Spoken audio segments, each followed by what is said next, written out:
Vous est-il déjà arrivé de vous poser cette question? Pourquoi?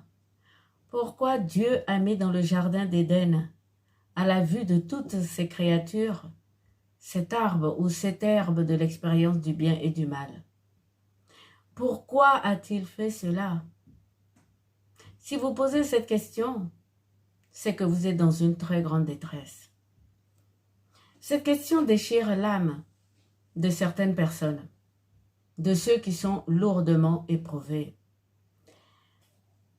Cette expérience donc du bien et du mal, beaucoup de personnes ne s'en sortent pas. C'est une épreuve très douloureuse de leur existence. Et donc cela leur amène à se poser cette question. Mais pourquoi Dieu? Pourquoi est-ce qu'il a mis dans le jardin d'Éden cet arbre de la connaissance du bien et du mal? Cette question n'a pas de réponse.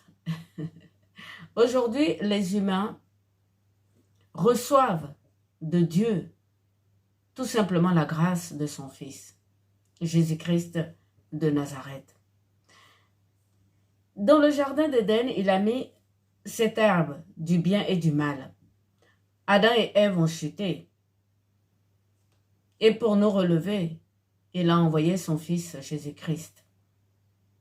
Toute personne qui se pose cette question accepte cette grâce de bon cœur.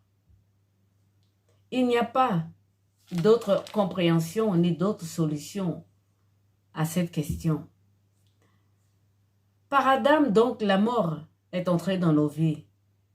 Par Jésus-Christ, la mort a été tuée. La mort est morte. Ce qui est rentré dans notre vie avec lui, avec le Fils de Dieu, c'est l'immortalité. Il n'y a pas que Adam et Ève qui ont chuté, frères et sœurs. Il y a aussi le dragon. Il y a Lucifer.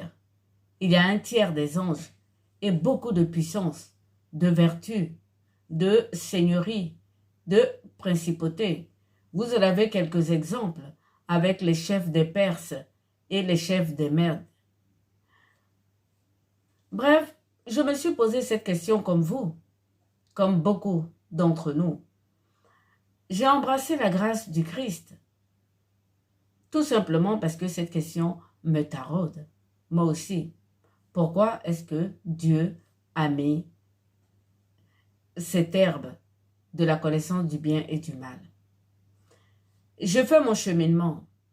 J'ai vraiment médité sur cette question. Et en voulant comprendre, j'ai suivi un peu l'enseignement donc des théologiens, des gens qui connaissent bien la parole de Dieu. Je me suis rendu compte, frères et sœurs, que c'est parce que je me posais mal la question. Lorsqu'on veut poser une question, donc à savoir ce que fait Dieu, ou du moins comment reconnaître Dieu, ça y est, je vous ai révélé, on ne dit pas pourquoi, mais comment. Alors reposez-vous la même question. Au lieu de pourquoi Dieu a mis donc cet arbre de l'expérience du bien et du mal dans le jardin d'Éden, dites plutôt comment est-ce que Dieu a mis cet arbre de la connaissance du bien et du mal dans le jardin. On comprend plus facilement.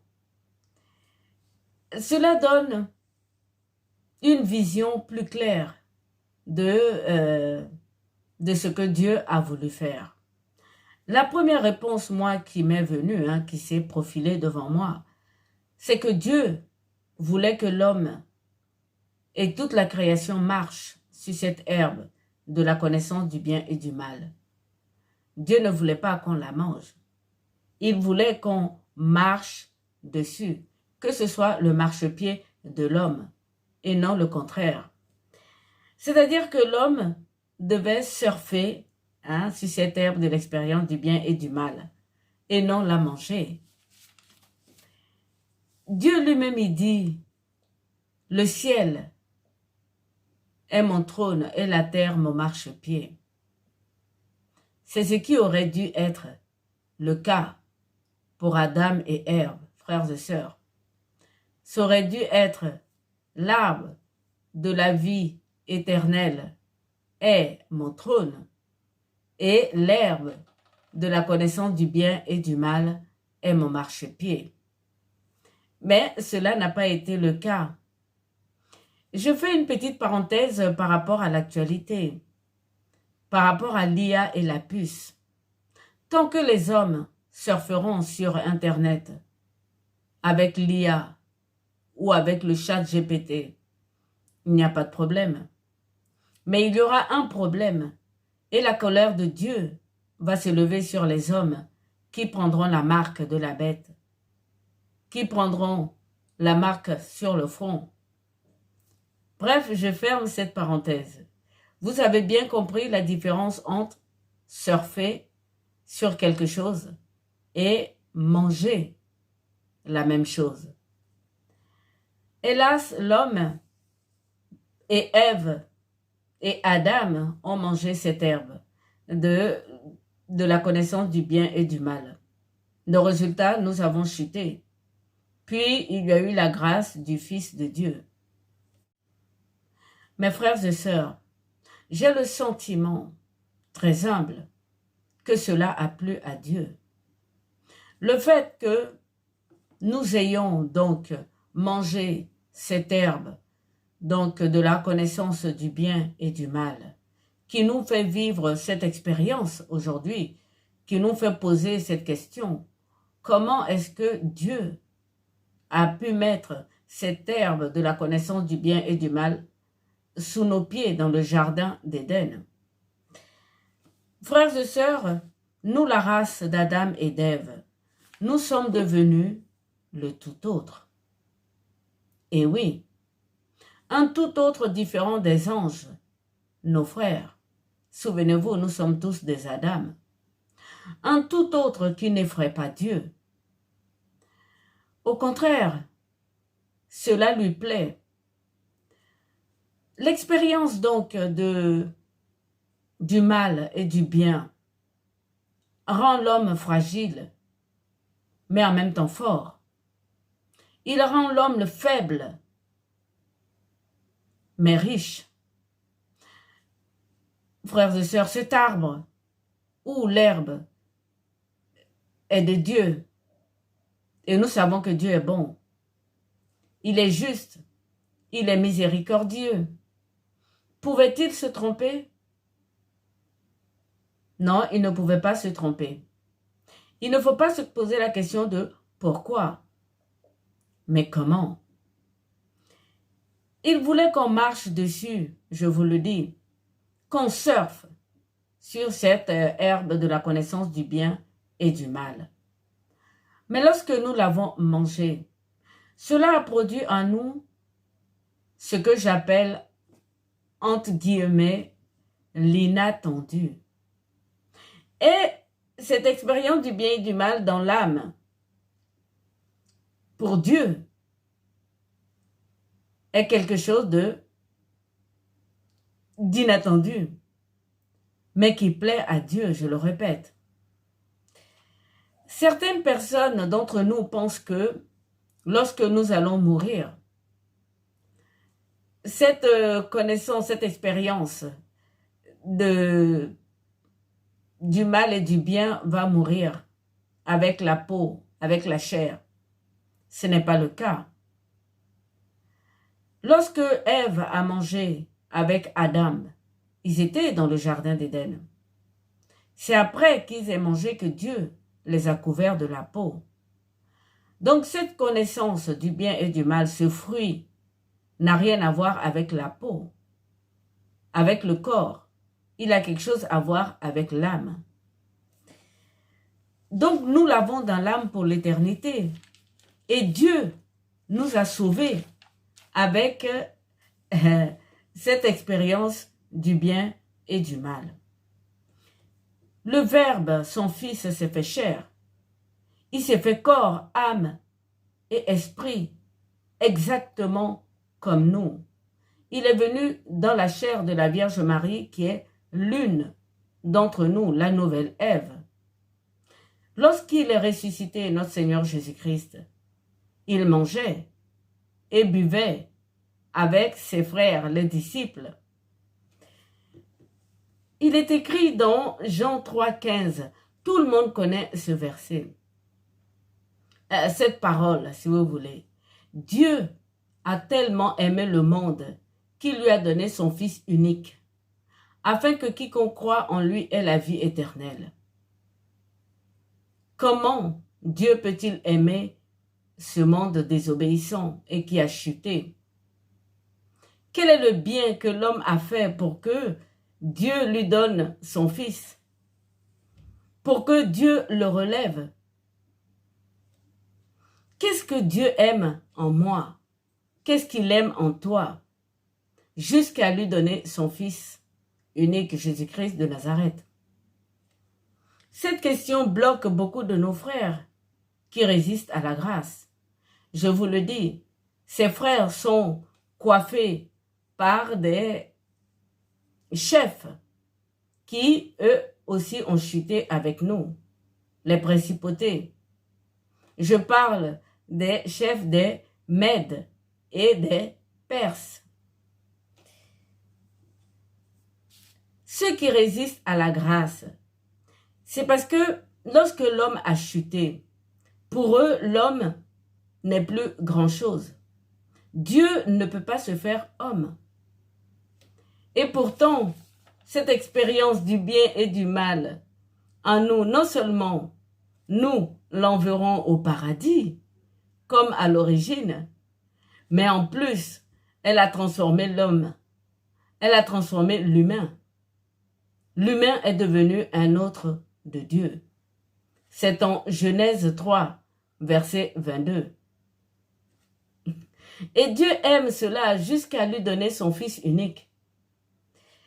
L'expérience du bien et du mal n'a pas fait chuter qu'Adam et Ève, nos adversaires également. L'homme est devenu incompatible avec les fils de la lumière. Une union impossible. C'est réglé pour Dieu. J'ai envie de dire. L'homme est devenu trop charnel. Souvenez-vous, Sodome et Gomorrhe. Dieu a également réglé cette histoire par donc la fidélité au mariage, la chasteté et la discipline. L'homme est devenu raisonnable et très humble.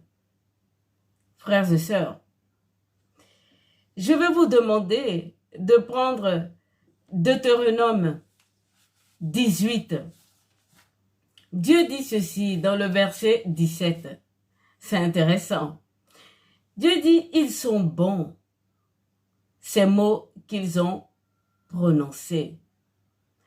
Frères et sœurs, ces mots sont différents de ceux du jardin d'Éden. En Genèse 3, les versets 9 à 13, Adam dit ceci à Dieu. Je t'ai entendu dans le jardin et j'ai eu peur. Je suis nu et je me suis caché. Cette parole n'a pas plu à Dieu. Mais par contre, dans Deutéronome 18, les versets 16, voici ce que les Hébreux ont dit à Dieu quand il est descendu dans le Sinaï. Pour ne pas mourir, je ne puis davantage entendre cette voix de Yahweh mon Dieu, ni contempler plus longtemps ce gigantesque feu. Dieu a dit à Moïse, ils sont bons, ces mots qu'ils ont prononcés. C'est magnifique. L'arbre de la connaissance du bien et du mal a rendu l'homme humble et raisonnable. C'est la raison qui a fait parler les Hébreux là. Ils se sont dit, pour ne pas mourir, on ne veut pas entendre Dieu. C'est la raison pour laquelle il a envoyé son fils. Mais je veux bien continuer. L'homme est toujours désobéissant. c'est notre condition d'humain. Mais nous sommes désobéissants comme un fils envers son père. Cela change totalement la donne. Lorsque Adam et Ève se sont cachés dans le jardin d'Éden, ils ne se sont pas adressés à Dieu comme à un père. Nous, aujourd'hui, nous nous adressons à Dieu comme à un père. Je veux vous parler de Jonas. Donc, on va aller à Jonas 4, les versets 2 et ensuite 9 et 11. Alors, Jonas, c'est vraiment intéressant. J'aime beaucoup la conversation de Jonas et de Dieu. Jonas a désobéi à Dieu. Il lui a demandé d'aller en Ninive pour annoncer la parole de Dieu. Jonas est parti dans le sens opposé. Dieu l'a rattrapé, l'a fait avaler par un gros poisson pendant 3 jours. Et quand il est sorti de là, il allait faire ce que Dieu lui demande. Mais là, ce dont je veux vous parler, c'est leur échange après cet épisode. Voilà ce que Jonas dit à Dieu. Donc, prenez Jonas 4, les versets 2.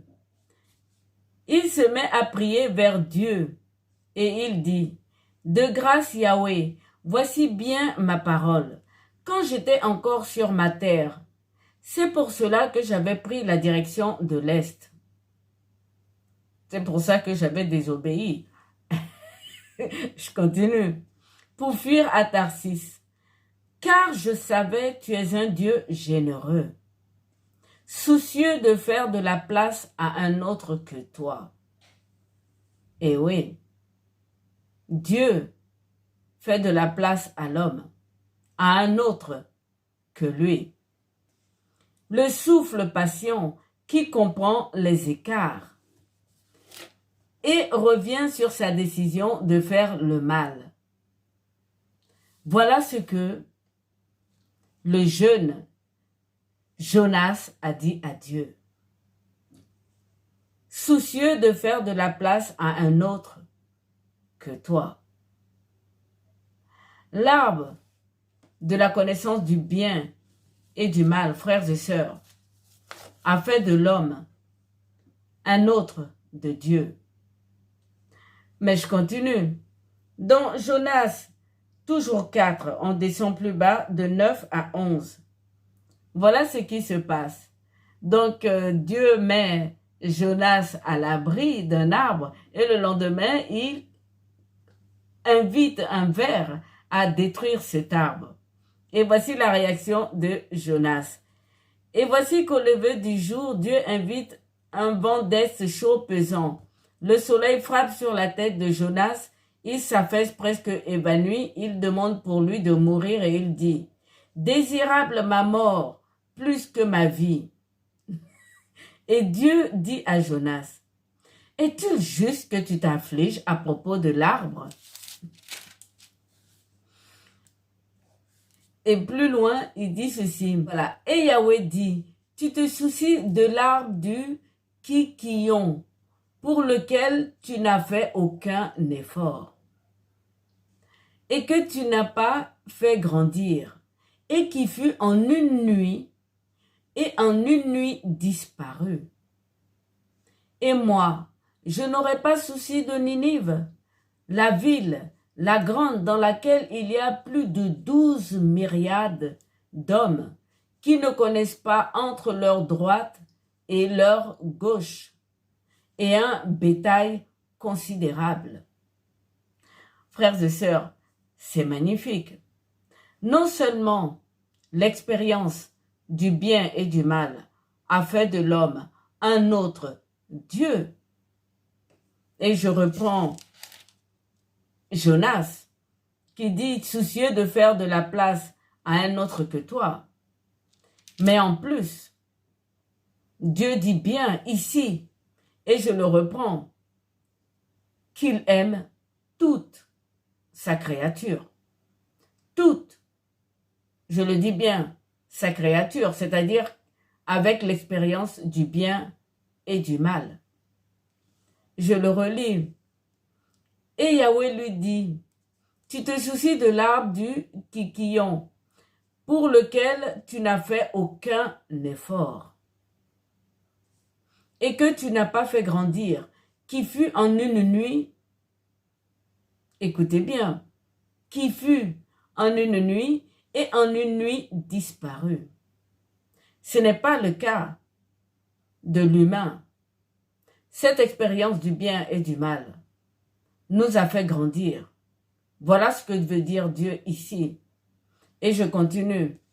Et moi, je n'aurai pas souci de Ninive, la ville la grande dans laquelle il y a plus de 12 myriades d'hommes qui ne connaissent pas entre leur droite et leur gauche. C'est cette expérience du bien et du mal, frères et sœurs. Et un bétail considérable. Lorsque nous sommes dans une très grande douleur, une très grande détresse, on se pose cette question donc de l'expérience du bien et du mal. Comment est-ce que Dieu a fait cela? Mais Dieu a fait cela pour nous mûrir. L'homme est devenu plus habile. Et c'est, si vous voulez, ma pépite de ce soir. Dans Luc 16, le verset 8, tournons la page, c'est magnifique. Dans Luc 16, verset 8, Dieu dit ceci. Il est vrai que les fils de ce monde agissent plus prudemment envers leurs semblables que les fils de lumière. Frères et sœurs, Dieu dit, et je le relis, je crois que peut-être que j'ai lu un peu trop vite, pour que vous compreniez là où je vais en venir. Il dit ceci, il a félicité l'intendant malhonnête pour l'habileté de sa manœuvre. C'est une pépite. Pourquoi est-ce que Dieu, qui est saint, nous savons, d'après la sainteté que les humains définissent de Dieu, pourquoi est-ce que ce Dieu bon, parfait, féliciterait un intendant malhonnête? C'est là où je veux en venir. L'arbre de l'expérience du bien et du mal a permis à l'homme d'être plus habile. Parce que cet intendant a été très habile avec Dieu et avec ses frères. Je vais vous lire donc cette histoire de l'intendant pour que vous puissiez comprendre où je veux en venir. Il disait, donc c'est dans Luc 16, il disait encore aux disciples, un homme fortuné a un intendant. On l'accuse auprès de lui de dilapider ses biens. Il l'appelle et lui dit, « Qu'est-ce que j'entends à ton sujet? Rends-moi compte de ton administration. Tu ne pourras plus administrer mes affaires. » Alors l'intendant pense, « Que vais-je devenir puisque mon maître me retire l'intendance? Je n'ai pas la force de travailler la terre. J'aurais honte de mendier. Je sais ce que je vais faire pour que, une fois renvoyé de ma charge d'intendant, on m'accueille dans des maisons. » Il appelle tour à tour chacun des débiteurs de son maître. Il demande au premier, « Combien dois-tu à mon maître? » Celui-ci répond, « 100 mesures d'huile. » Il lui dit, « Voici ta créance, assieds-toi et écris vite 50. » Ainsi de suite. Le maître a félicité l'intendant malhonnête pour l'habileté de sa manœuvre. Qu'est-ce qui s'est passé pour cet intendant, frères et sœurs? Envers Dieu, il a été malhonnête. Je suis désolée. Mais il a été, avec ses frères, très charitable. Et c'est ce qui a plu à Dieu. Et cette malhonnêteté, si vous voulez, et cette habileté ne viennent que de l'arbre de la connaissance du bien et du mal. Le maître continue. Il est vrai que les fils de ce monde agissent plus prudemment envers leurs semblables que les fils de la lumière. Les fils de la lumière, frères et sœurs, ce sont les anges. L'homme est devenu habile avec Dieu, qui le félicite. Il a été malhonnête, cet intendant, avec Dieu. L'homme fait le bien, donc avec le mal. C'est ce qui s'est passé. Il a transformé le mal en bien. Il est devenu habile même avec le diable. Cette malice qu'il a utilisée, cet intendant, il a pris de l'expérience du mal. Et pourtant, il a transformé en bien pour ses semblables. Et Dieu l'a félicité. Je continue. L'homme est devenu un autre de Dieu. Et oui, l'homme est devenu un autre de Dieu. C'est en Genèse.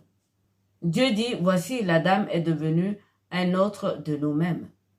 Et c'est ici, avec cet intendant malhonnête et habile, félicité par Dieu, que nous pouvons le voir. Mais je continue. C'est intéressant. Aujourd'hui, on parle de la crainte de Dieu. Cet intendant a rusé Dieu. Il est malin. Il a vraiment rusé Dieu. Mais pourtant, Dieu l'a félicité. Ce que j'ai envie de dire, c'est que il faut qu'on soit entre nous. Et c'est ce que Dieu veut. Que nous nous aimions les uns les autres, entre les humains. Que nous soyons des dieux pour nos frères et non pour Dieu. Dieu est Dieu en lui-même. Il n'a pas besoin de nous pour être Dieu pour lui. Souvenez-vous quand il a fait de Moïse un Dieu. C'était pour sauver ses frères de l'esclavage. C'était pas pour que Moïse soit un Dieu pour lui. L'homme est un autre de Dieu. Grâce donc à l'expérience de l'arbre de la connaissance du bien et du mal. Cette habileté de l'homme n'est pas un frein pour Dieu, je vous le dis. Ça plaît à Dieu. Tous nos frères et sœurs qui refusent donc la grâce du Christ, c'est à cause de cette habileté de l'homme. Parce que eux, ils veulent se sauver par leurs bonnes œuvres. Ils ne veulent pas cette expérience du bien et du mal que l'homme a en lui. Mais je continue. L'humain est devenu donc poivre et sel. Pour que vous puissiez me comprendre, moi-même j'ai un peu de mal avec ça. Seul Dieu sait ce que ça a donné en nous. Moi je dis tout simplement que l'humain est devenu aigre-douce. L'humain est devenu sucré-salé. Dieu est le premier à avoir eu cette habileté. Souvenez-vous, frères et sœurs, dans le jardin d'Éden, lorsque Adam et Ève ont mangé le fruit de l'arbre de la connaissance du bien et du mal, ils se sont trouvés nus. Dieu a été très habile en les couvrant donc de cette peau, pour leur permettre donc de payer leurs péchés. C'est à ça que sert le sang. Le sang, l'âme avec le sang fait expiation des péchés. Le Fils également a été très habile. Vous me direz où? J'ai envie de vous laisser 2 secondes pour réfléchir. Lorsqu'il a appelé Saint Paul, l'apôtre des nations, Saint Paul était le plus grand des persécuteurs. Aucun d'eux, des Hébreux de Jérusalem, avait reconnu notre Seigneur Jésus-Christ. Et pourtant, pour nous les païens, et non pour les Juifs, Saint Paul a été appelé par notre Seigneur Jésus-Christ. C'est une habileté aussi. Donc que l'homme soit habile, que l'homme fasse du bien avec le mal, comme l'intendant malhonnête, lorsqu'il le tourne vers ses semblables, cela plaît à Dieu. Voilà où je vais en venir. Les fils de ce monde, nous, comme dit le Seigneur Jésus-Christ, nous savons, nous agissons plus prudemment envers nos semblables, ce qui n'est pas le cas avec les fils de la lumière. Je veux parler des anges, nos frères. Pour eux, oui, c'est oui et non, c'est non. Ils sont très ric-rac, j'ai envie de dire. Souvenez-vous de ce qui s'est passé avec Zacharie, lorsque l'ange est venu le voir, le père de Jean le Baptiste. Dès qu'il lui a posé une question, ça l'a énervé, il a rendu muet. Les anges ne sont plus comme nous. Nous ne sommes plus nuancés. Souvenez-vous de Tobias, de la femme de Tobias, avant que cette dernière ne rencontre Tobias. Elle était possédée par un démon qui a tué tous ses maris, tous ses fiancés, uniquement pour la garder pour Tobie, Tobias, le fils de Tobie. Frères et sœurs, nous, les humains, nous sommes plus nuancés. C'est pour ça que je dis nous sommes sel et poivre. Et cela vient donc de la connaissance de l'expérience du bien et du mal. Et je vous le dis, ça plaît à Dieu. Tirons donc le bien de notre mal pour nos frères. Les sorciers, aujourd'hui, il y en a beaucoup qui deviennent pasteurs et prêtres. Ne soyez pas surpris que je vous dise ça. Ça circule sur Internet. Ça ne gêne pas Dieu. C'est toujours sortir donc du camp des ténèbres. Ces prêtres et pasteurs sorciers, ou je ne sais pas moi, satanistes, ils donnent tous les secrets de ce qui se passe donc dans l'obscurité. Ils le donnent à la lumière. L'homme est devenu un autre de Dieu. Je vais vous donner aussi, je vais ouvrir une petite parenthèse. C'est le pape François que j'aime beaucoup. Le pape François dit ceci, et je vais prendre mes notes pour ne pas me tromper. Il dit ceci: je suis un peu fourbe. Pour certains qui ne comprennent pas cette parole du pape, ce qu'il voulait dire, c'est qu'il est comme l'intendant habile avec Dieu. Enfin, c'est ce que je pense. Je n'ai pas connu Mazarin. Certains pensent qu'il le dit en pensant à Mazarin. Je ne crois pas. Le pape a bien lu la Bible.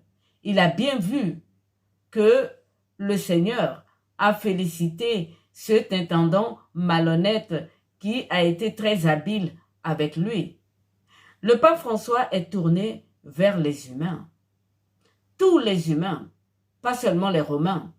Heureusement, je ne suis pas romaine. Lui-même, il est latin.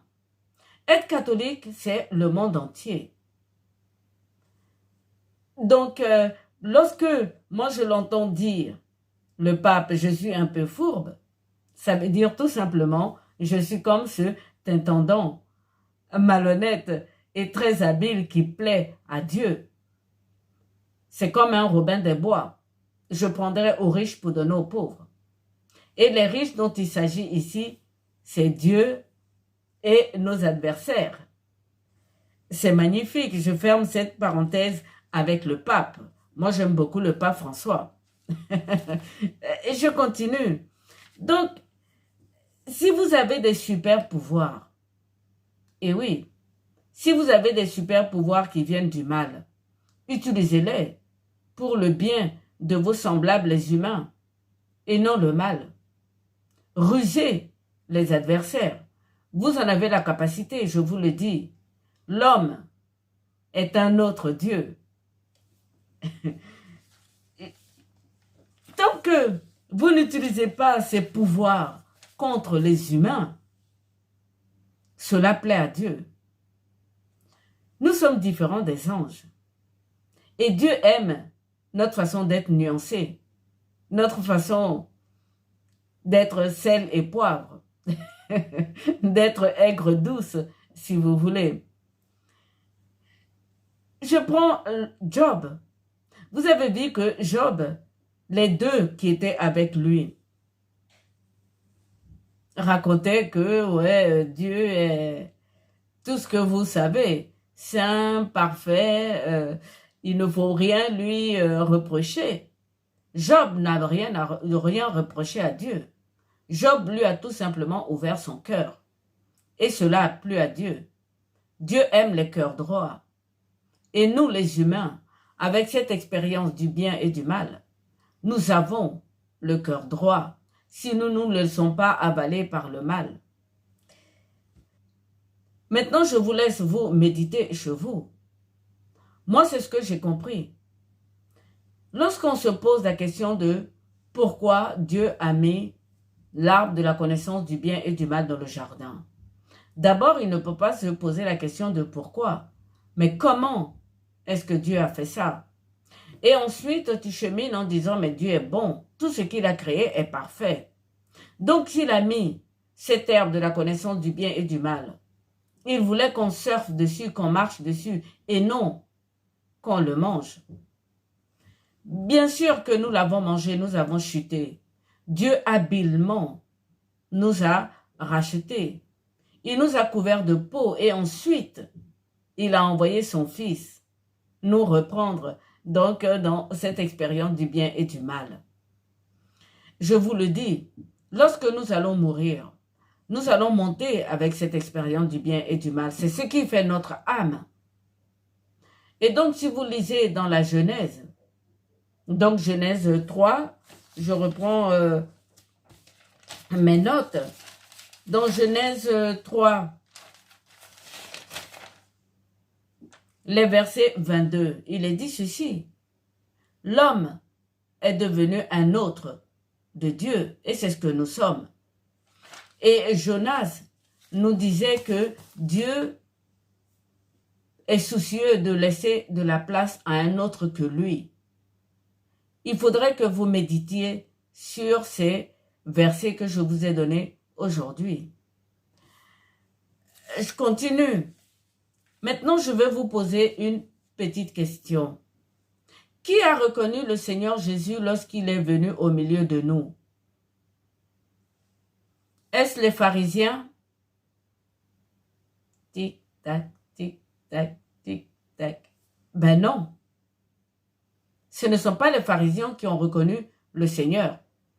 Ils ne l'ont pas reconnu, ils l'ont rejeté, ils ne l'ont même pas accueilli. Est-ce les séparés?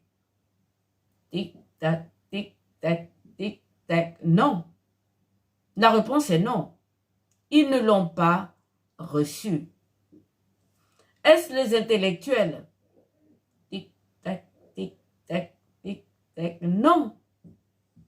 Eux non plus.